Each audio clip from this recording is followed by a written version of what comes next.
पूजा पाठ, कर्मकांड, ज्योतिष सीखने एवं सनातन धर्म से संबंधित वास्तु शास्त्र, जंत्र मंत्र, तंत्र, शास्त्रोक्त ज्ञान प्राप्त करने के लिए जुड़े हमारे इस चैनल से। नमस्कार मित्रों, स्वागत है आपका इस ज्योतिष शिक्षा के कार्यक्रम में, जहां पर आप अपने ज्ञानार्जन के लिए वेद, पुराण, शास्त्रों में दिए गए दिव्य प्रयोगों का अध्ययन कर रहे हैं। आज आपके लिए हम नारायण अस्त्र की विद्या लेकर के आए हैं। आपको पता होगा कि भगवान नारायण के पास एक दिव्यास्त्र है जिसका नाम है नारायण अस्त्र। यह अस्त्र भगवान नारायण का अमोघ अस्त्र है, जिसके नियम पूर्वक पाठ करने से साधक के समस्त मनोरथ स्वतः पूर्ण होते हैं। इस दिव्यास्त्र के जप से मनुष्य यदि मध्यायु में बीमार है तो पूर्णायु को प्राप्त होता है, यदि रोगी है तो आरोग्यता को प्राप्त होता है, ऐश्वर्य, ज्ञान, विद्या, बल और समस्त प्रकार के सुखों को प्राप्त करता है। भोजपत्र पर यह गोरोचन से विधि पूर्वक लिख करके इस अस्त्र को शरीर में धारण करने से सर्वरक्षा करो तुम्हें, अर्थात भगवान हर पग पग में उसकी रक्षा करते हैं।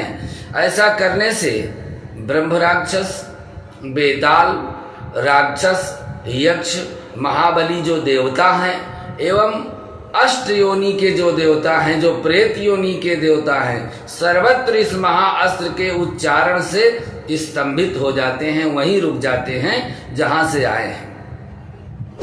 शत्रुओं तथा घोर संकट में इसका पाठ जापक को सदैव करना चाहिए, इससे रक्षा होती है। जो वैष्णव तीनों कालों में भक्ति पूर्वक इसका जप करते हैं उनकी सर्वत्र विजय होती है, विपुल धन लाभ होता है और दिव्यास्त्रों की उच्च कोटि की जो वैष्णवाचार से संरक्षण से ही सिद्ध करना चाहिए, लाभ पाने के लिए पूर्ण भगवान को समर्पित होना चाहिए। तो पूर्ण रूप से यह नारायण अस्त्र आपकी रक्षा करता है। नारायण अस्त्र का प्रयोग संकट काल में आप कर सकते हैं। यदि कोई कामना नहीं है तो नित्य प्रातः, सायं और मध्याह्न 3 बार करें। घर में किसी भी तरह की प्रेत बाधा, घर में किसी तरह का बड़ा से बड़ा राक्षस, ब्रह्म राक्षस, बेताल, भूत, प्रेत, इसके पाठ करने से धीरे धीरे वह नष्ट हो जाते हैं। पाठ करने के बाद शंख की ध्वनि नित्य करना आवश्यक है।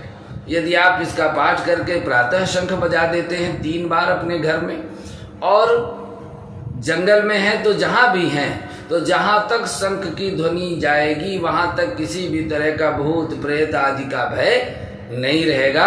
और भगवान नारायण की मूर्ति रखें अथवा भगवान शालिक राम की मूर्ति रखें, उनको तुलसी दल, चंदन, धूप, दीप से पूजन करें और इसके बाद पूजन करके उनका चरणोदक अपने हृदय में धारण करें और इसका पाठ करें। पाठ सुने।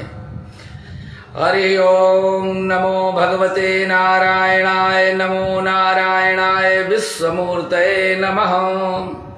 श्री पुरुषोत्तमाय पुष्पदृष्टिं प्रत्यक्षं वा परोक्षं वा अजीर्णं पंचविसूचिका हन हन एकाहिकं द्वयाहिकं त्राहिकं चतुर्थिकं ज्वरं नाशय नाशय चतुर्शीतिवातान 18 कुष्ठान 18 क्षय रोगान हन हन सर्वदोषान भंजय भंजय तत्सर्वं नाशय नाशय शोषय शोषय आकर्षय आकर्षय शत्रून् शत्रून् मारे मारे उच्चाटे उच्चाटे विद्वेषय विद्वेषय स्तंभय स्तंभय निवारे निवारे निर्विघ्नहनम निर्वैहनम दह दह मथ मथ विध्वंसय विध्वंसय चक्रम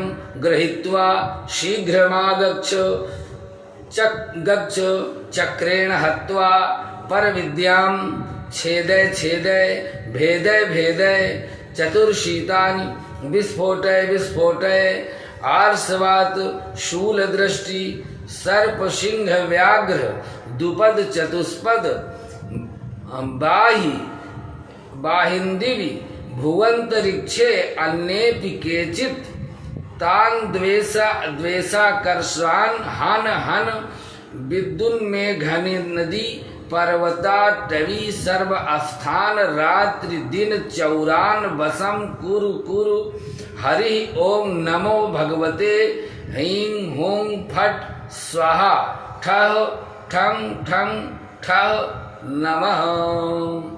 यह अत्यंत लघु प्रयोग है। यदि कोई रोगी बहुत दिन से लगातार रोगी है तो भगवान शालिग्राम को गंगा जल से स्नान करा करके उनका चरणों तक रोगी को पिलाया जाए और उसके जगह में इसका पाठ नित्य प्रातः मध्याह्न सायं किया जाए। असाध्य रोग से भी उसको इसकी रक्षा होगी। किसी भी तरह का यदि उसको ज्ञात अज्ञात भूत प्रेत मंत्र दोष तंत्र दोष या किया कराया किसी का है तो वह निश्चित रूप से नष्ट होगा। और ये करने के पश्चात में एक शंख ध्वनि आप मुंह में रख करके 3 बार शंख को बजाइए और बोलिए नारायण अस्त्र भगवान की जय। आज के लिए इतना ही। अगले भाग में पुनः आपसे मिलते हैं। नमस्कार।